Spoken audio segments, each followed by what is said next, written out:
Tanto é verdade que depois eu não consegui voltar aos meus estudos.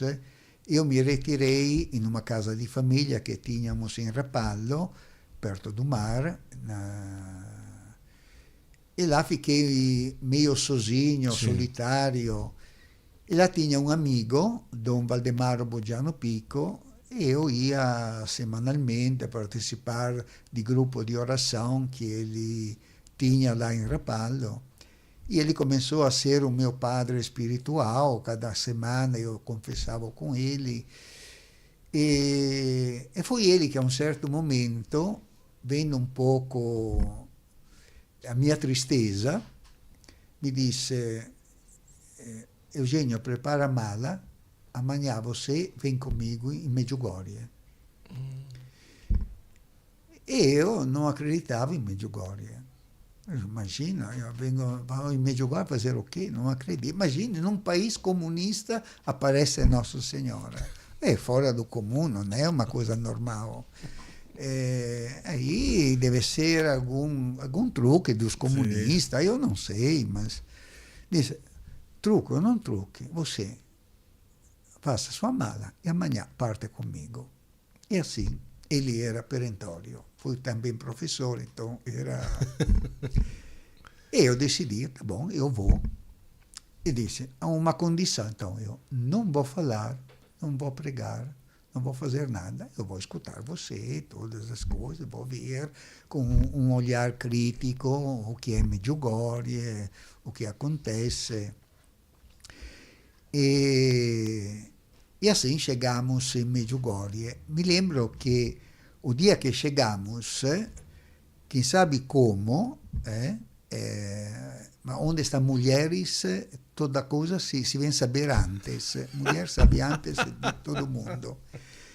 Então se ficou sabendo que o vidente Ivan devia ter naquela noite uma aparição de Nossa Senhora e todo o nosso ônibus estava feliz.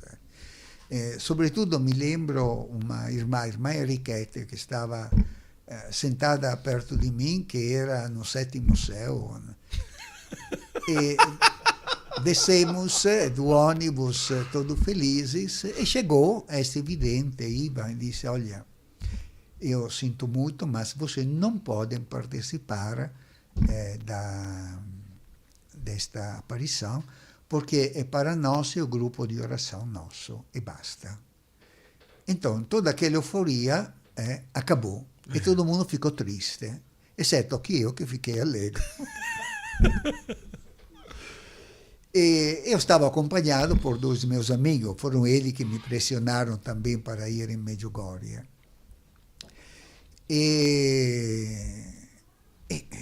Naquela época, estamos no 88, não tinha hotel. Cada um se alojava na casa dos camponeses de lá, gente muito, muito pobre.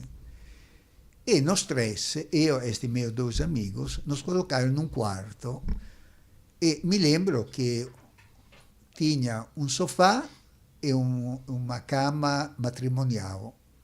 Bah, eu disse, bom, cama matrimonial, eu não vou dormir com outro, não vou. Eu peguei o sofá. E os dois eram primos, dormiram lá E naquele dia estava garoando um quarto que não tinha nada. Tivemos que fechar a janela, porque embaixo tinha porcos, pécoras, ovelhas, vacas. Então, um cheiro, mau cheiro, então tivemos que fechar. Um banheiro para todos nós, peregrinos, aquele da família e outros peregrinos que estavam em outros quartos, um banheiro só. Então, era uma coisa que eu já não me sentia bem, mas já estava lá. Sim. Se devia dançar, vamos dançar. Aquele... Piorou porque então, estava chovendo e os meus amigos, todos enfervorados, Nossa Senhora. Então me disseram, Eugenio, vamos fazer o Krizevak. Era quase meia-noite. Digo, gente, está chovendo, é quase meia-noite e você quer fazer a montanha do Krizevak? Para fazer o quê? Não, mas porque, olha, nós vimos lá na cruz luzes. Deve ser, é Deus que nos chama. Mas que Deus que chama, digo. Deus não chama ninguém, agora é hora de dormir, por amor de Deus. Mas insistiram, eu não queria também tirar a fé de ninguém. Digo, tá bom, então vamos, mas eu vou pregar a Via Sacra. Então, todo mundo de joelho, exceto que eu, naturalmente, estava de pé para pregar. E ele, de joelho, naquela terra cheia de pedra, não? E eu dentro de mim pensava, vai morrer de dor. Esta noite vai morrer de dor. Nunca mais vão fazer o Krizevak. Então eu comecei a fazer pregações, uma mais longa que outra. E ele em silêncio, obedecendo. Só que a um certo momento estava garoando, não? Todo mundo devia ser molhado, estava garoando. Então eu toquei a minha jaqueta, estava seca, e não podia estar seca. Então eu comecei a dizer, eu me chamo Padre Eugenio, eu sou missionário, todas as coisas que podia imaginar.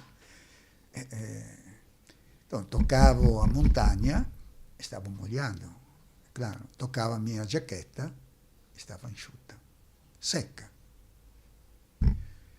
Então comecei a dizer aos outros, tocava os outros, bom, vamos na outra estação. E tocava ele, não? Estava molhado, que era lógico, se chovia, ia estar molhado. Tocava a minha jaqueta, estava seca. Então aquela Via Sacra foi rapidíssima, não rápida, porque eu, sim, estava nervosinho a ver todas estas coisas aqui, que não entendia o que estava acontecendo. E quando chegamos na cruz, no Krizevak, a un certo momento, tinha uma estrela, di fatto, proprio sopra il Krizevak. Daquela estrela si formò un circolo di estrelas. Dentro deste círculo não chovia mais, mas fora do círculo continuava chovendo. Mas me parecia de ser louco. Então eu não disse nada. E padre sabe sempre como embrulhar as pessoas para dizer outras coisas, não? Então eu disse, bom, cada um reze por si mesmo. Vamos rezar cada um por si mesmo. E pronto. E eu não rezei naquela noite, mas dizia a Nossa Senhora, olha, eu não sei se você aparece, mas é estranho o que está acontecendo aqui. Porém, digo, e dizia toda a minha benemerenza, digo, olha, io fui um ótimo jovem, um ótimo seminarista, um ótimo padre, eu rezo o breviário, eu rezo o rosário, eu faço tudo o que a regra me diz de fazer. O que aconteceu? Minha mãe morreu de leucemia fulminante, meu pai morreu de câncer, digo, obrigado, digo, Nossa Senhora, muito boa comigo. E desabafei tudo que eu tinha. Bom, no final nós descemos, e eu tinha colocado algumas perguntas a Nossa Senhora, mas claro, assim como uma pessoa pode fazer, sem pensar de receber nenhuma risposta. De fato, eu não recebi nenhuma risposta, eu desci. O dia depois, deviam fazer novamente o Krizevak, com todo o grupo. E nós, novamente, éramos jovens naquela época, então, novamente, fizemos o Krizevak. Estava o padre Valdemar, que estava pregando, e nós atrás. E depois, acabado a Via Sacra, stavamo descendo, io stavo con Danilo, questo mio amico, Quando um senhor, me lembro, de meia idade, com a barba, que não conhecia eu, ele me disse: o senhor é o padre Eugênio? Sim, sou o padre Eugênio. Então, eu poderia falar com o senhor um momento? Pode. Ele me disse: padre, eu sei que o senhor não acredita muito em Medjugorje, mas fique atento aos sinais, porque tudo que o senhor pediu ontem à noite na cruz, Nossa Senhora vai revelar para o senhor. Nossa. Então eu fiquei branco. E o meu amigo também percebeu que eu fiquei, sim, não fiquei bem. Eu disse: Danilo, me aconteceu, sabe? Eu fiz alguma pergunta a Nossa Senhora e esta pessoa me respondeu. Digo, um pouco estranho, não sei. Mas a coisa passou, graças a Deus. Mas é um sonho, não sei. E o dia depois nós fizemos com todo o grupo a Collina das Aparições, onde pela primeira vez a Gospa tinha aparecido. E o Dom Valdemar me disse: Eugênio, eu sei que você não queria pregar nada, fazer nada, mas me chamou o Padre Ioso porque eu devo escrever um livro sobre Medjugorje, então gostaria que você me fizesse o favor de rezar você o terço. Não deve fazer nada de especial, só rezar o terço e poi deixa todo mundo lá. Bom, se só rezar o terço, ti faço este favor, tá bom. E aí, com todo o grupo, eu fui na Collina das Aparições rezando este terço.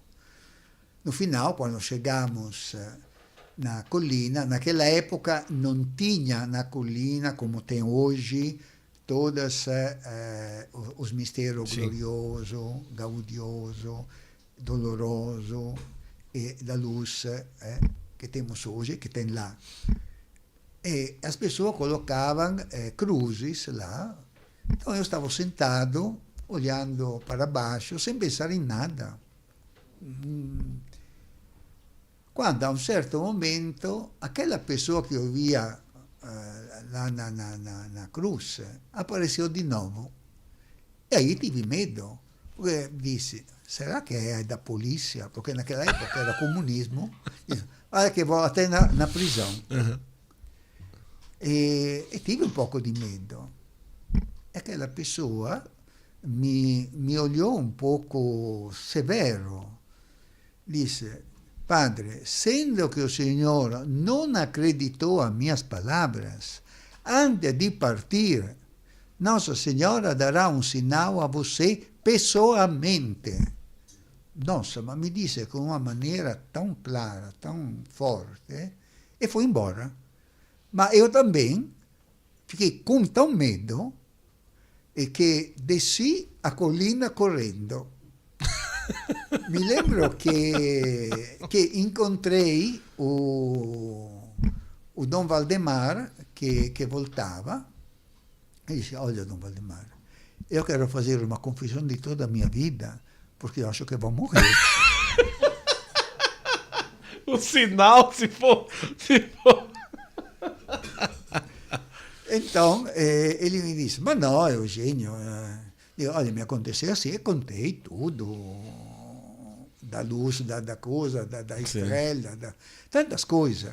Tudo que me tinha acontecido, a minha jaqueta seca. E disse: não, mas é um sinal que Nossa Senhora te ama. Sim, me ama, olha.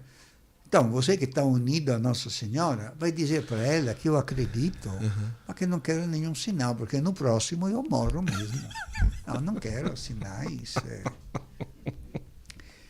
E passaram uns dias, graças a Deus, sem nada. Então, eu ficava feliz que não aconteceu nada e me entrosei com o grupo, rezei, estava com mais fé, vamos dizer. e chegava da Itália un gruppo da Emilia-Romagna. Emilia-Romagna está perto di Bologna, uma Sim. cidade ainda hoje de esquerda, vamos Sim, dizer. sim. E chegava sem padres. Então, pediram para mim se eu podia rezar com eles a Via Sacra, de novo. Ma, tudo bem, vou fazer a Via Sacra com este grupo.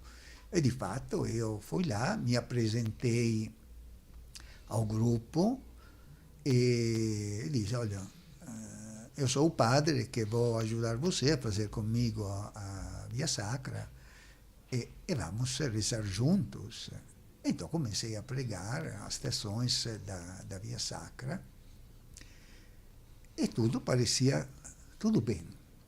Na terceira estação, a primeira caída de Jesus, um jovem, em torno a 18, 20 anos, não mais, começou a chorar, mas chorava forte. E todo mundo, em vez de escutar a mim, olhava para ele, claro. Eu, dentro de mim, pela minha soberba, dizia, não, é verdade que eu prego bem, mas nem tanto assim. E também, aquela vez, a Via Sacra foi veloz, porque aquele continuava chorando. Quando chegamos na cruz, eu parei de falar e este jovem parou de chorar. E mi veio um nervoso. Digo, agora que pode chorar à vontade, parou. E me aproximei ao jovem para dizer alguma coisa, para... Mas ele me preveniu, porque Deus sabe como se deve comportar comigo. Então, eu já disse, padre, eu peço desculpa. Digo, sim, não, já me acalmou o fato que me pediu desculpa. Digo, tudo bem, mas o que é que aconteceu? Porque da terceira estação chorou. Disse, padre, o senhor não vai acreditar que me aconteceu. Me diga. Disse, então, eu vi, como em um filme, todos os meus pecados. Eu via os meus pecados, todos, me arrependia, desaparecia e chegava a outros pecados. Eu me arrependia e chegava a outros pecados. Dentro de mim, embora que sou padre, um julgamento vem, digo, pô, mas da terceira estação à 15ª, haja pecado? Sim, como é que pode? Um jovem de 20 anos, todos estes pecados, por amor de Deus.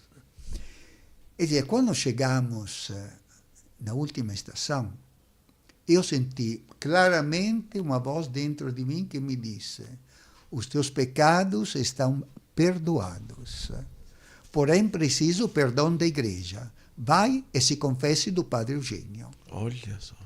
Então, padre, estou aqui para me confessar. Então, que era eu. Pronto, fui lá e confessei o jovem. E tinha muito pecado, mais de quanto eu pensasse. E tudo bem, claro. Se ele já recebeu a bênção de Deus, que era eu, dei a absolução, tudo tranquilo.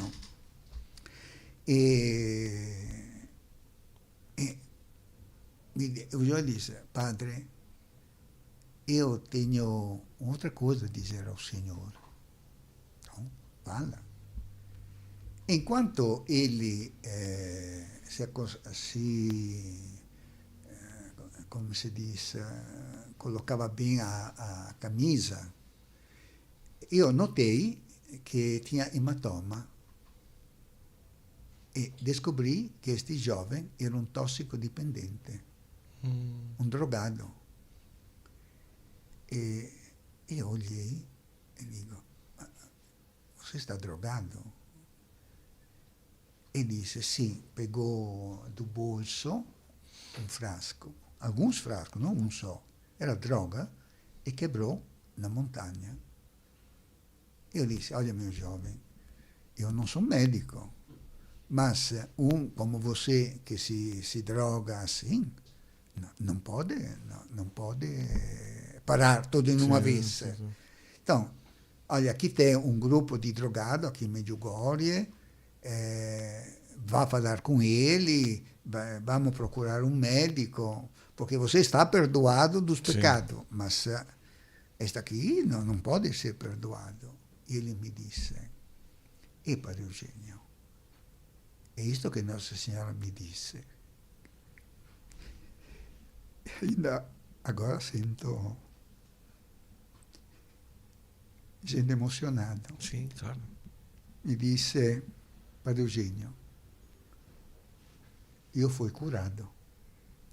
Eu sou aquele sinal que Nossa Senhora prometeu ao Senhor antes de deixar Medjugorje. Nossa. E foi muito forte este sinal. Que, embora que eu, claro, acreditei e tudo, porém controlava este jovem. Sim. Por ver se era verdade, era verdade. Então, daquele ano, 2 vezes por ano eu ia a Medjugorje para mostrar a Nossa Senhora a minha crença, a minha fé e o desejo de amá-la sempre mais.